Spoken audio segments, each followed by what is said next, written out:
Hotel door locks have a dirty little secret.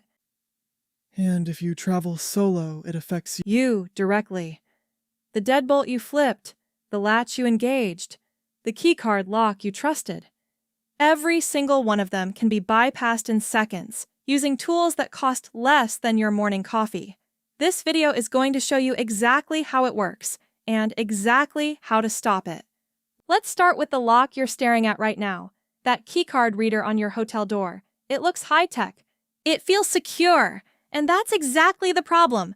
Most hotel keycards use low-frequency RFID technology. That's the same basic system used in transit cards and office badges, and it has the same well-documented weakness. A cloning device, available openly online for under $30, can read and copy a keycard signal in a matter of seconds. We're not talking about a sophisticated hack. We're talking about a device small enough to fit in a jacket pocket, held near your card, in an elevator, at a front desk, even while your keycard is sitting in your bag. The signal broadcasts passively. You don't feel it. You don't see it. And whoever cloned it now has a working copy of your room key. Now, I know what you're thinking. That sounds like something out of a spy movie. But this isn't speculation.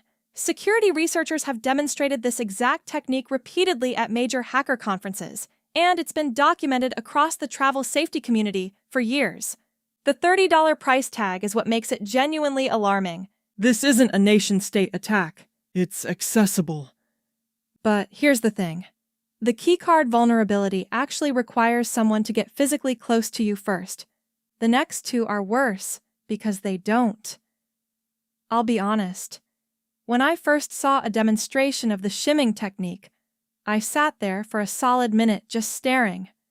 A spring latch, the kind that auto-engages when your door swings shut, can be retracted in under 10 seconds using nothing more than a thin, flexible strip slipped into the gap between the door and the frame. This is called lloyding, and it works on any door that doesn't seat completely flush against the frame. Budget hotels, older properties, mid-range chains, worn door frames are everywhere, and a worn frame means a gap, and a gap is all this technique needs. The tools to do it are sold openly online, often marketed as locksmith supplies.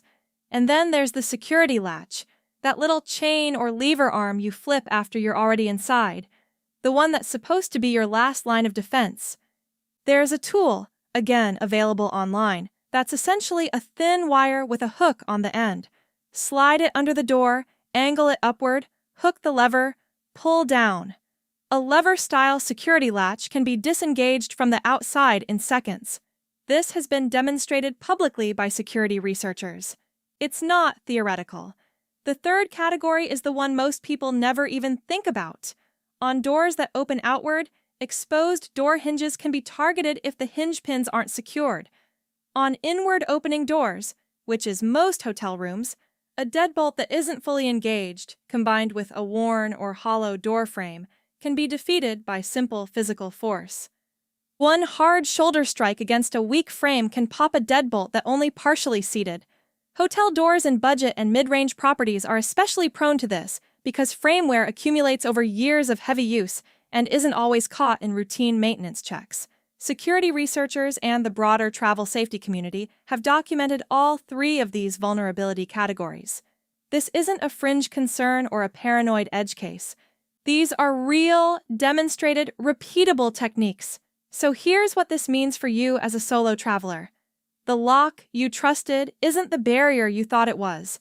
The deadbolt, the latch, the keycard reader, each one has a specific, known bypass. But here's the good news.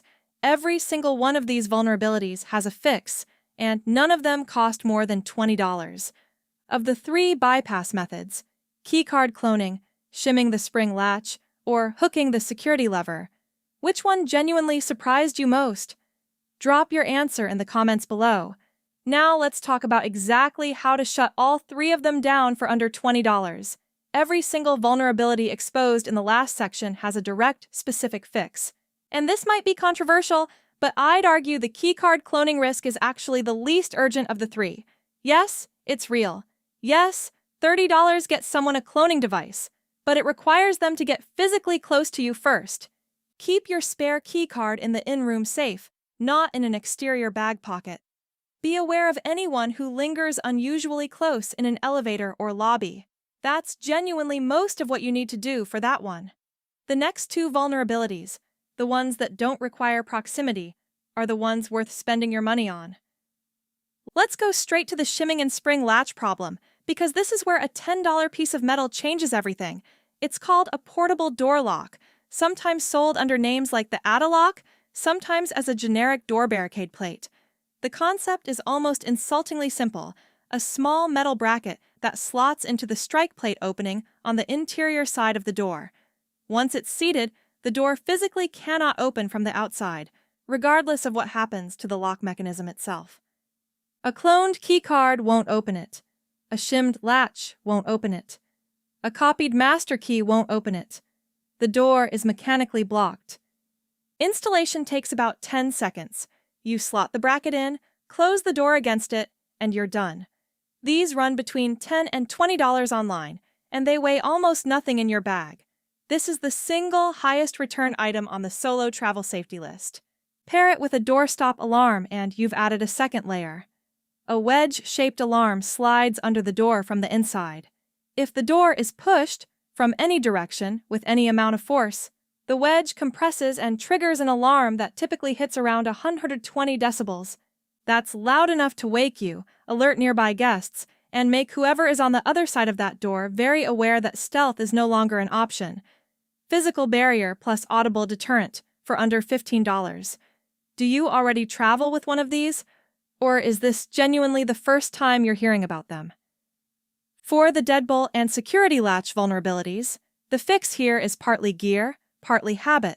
The portable door lock handles the mechanical side, but you also need to make sure you're fully engaging both the deadbolt and the security latch every single time you're in the room. Not one, both. You should feel and hear the deadbolt seat. A clean, firm click means it's fully extended. A soft or partial engagement means it's not. If your room has an outward opening door with exposed hinges, the portable door lock is your primary fix there too, since the hinge vulnerability bypasses the lock entirely. Before you settle in, do a 30-second visual sweep. Check that the door frame isn't visibly damaged or worn. Confirm the peephole works from your side. And cover it when you're inside, because two-way peepholes are a real, documented thing. And if there's an adjoining room door, verify it's locked from your side, not just theirs. I'm linking a full packing list in the description with every item I've mentioned. Exact product types, current price ranges, and where to find them. None of this takes more than 2 minutes. You already lock the door when you check in. This is just finishing the job. And once it's part of your routine, bracket in, wedge down, deadbolt seated, latch flipped, you stop running through worst-case scenarios and you actually sleep. That's the whole point. For more solo travel safety content, watch video next, linked on screen now. And don't forget to subscribe and download your free safety guide now.